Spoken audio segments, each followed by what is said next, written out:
terror will not come to an end by simply condemning it. The only solution to communist terror is anti-communist intellectual activity. Turkey has been fighting communist separatist terror for the last 30 years. During that time, thousands of our people have been martyred and billions of dollars have been spent in the fight against terror, yet no solution to terror has been found. That is because pretty much nothing has been done about the point of origin that prepares the way for terror and allows it to develop and grow strong. The terror that Turkey is facing today is communist terror. The PKK is not a movement based on ethnic origins. It is a Marxist-Leninist and Stalinist organization whose ideal is to build an enormous communist state in the region.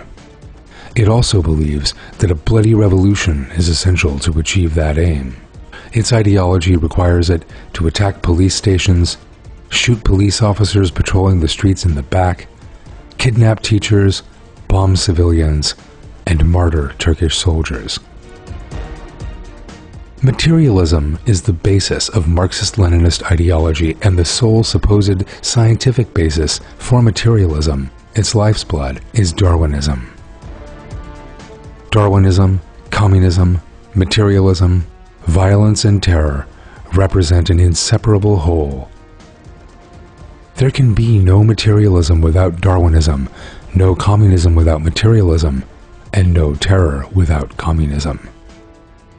The force that really keeps communist terror propped up is communist materialist propaganda waged among the people.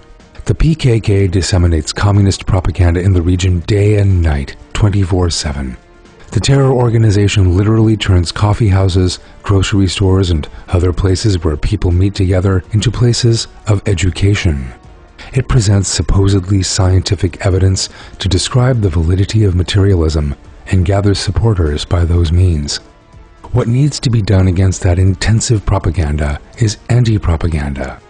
In other words, to describe the invalidity of Darwinism and materialism with scientific evidence, using a very clear, sensible, and accurate language.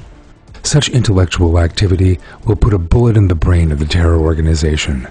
No organism whose brain no longer functions can obviously survive.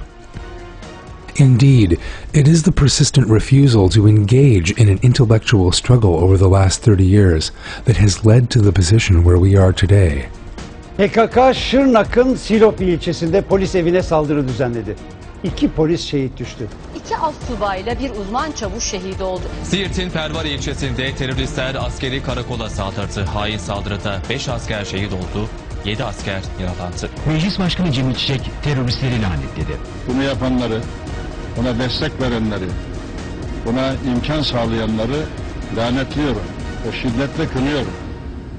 Condemning the communist terror organization, damning those who commit terror, saying it is a disgrace, and accusing the culprits of having no conscience has absolutely no effect in the fight against terror.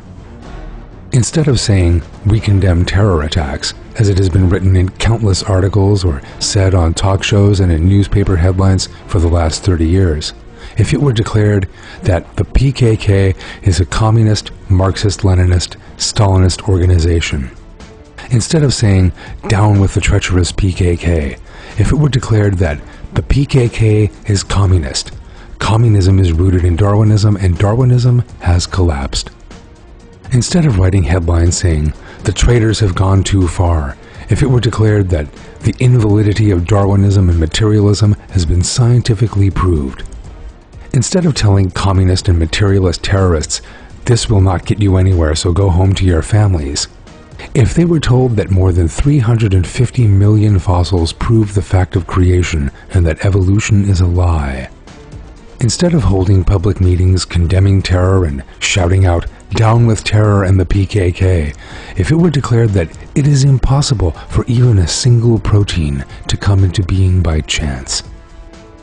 Instead of saying, "Mothers and fathers are weeping, does the PKK have no conscience?"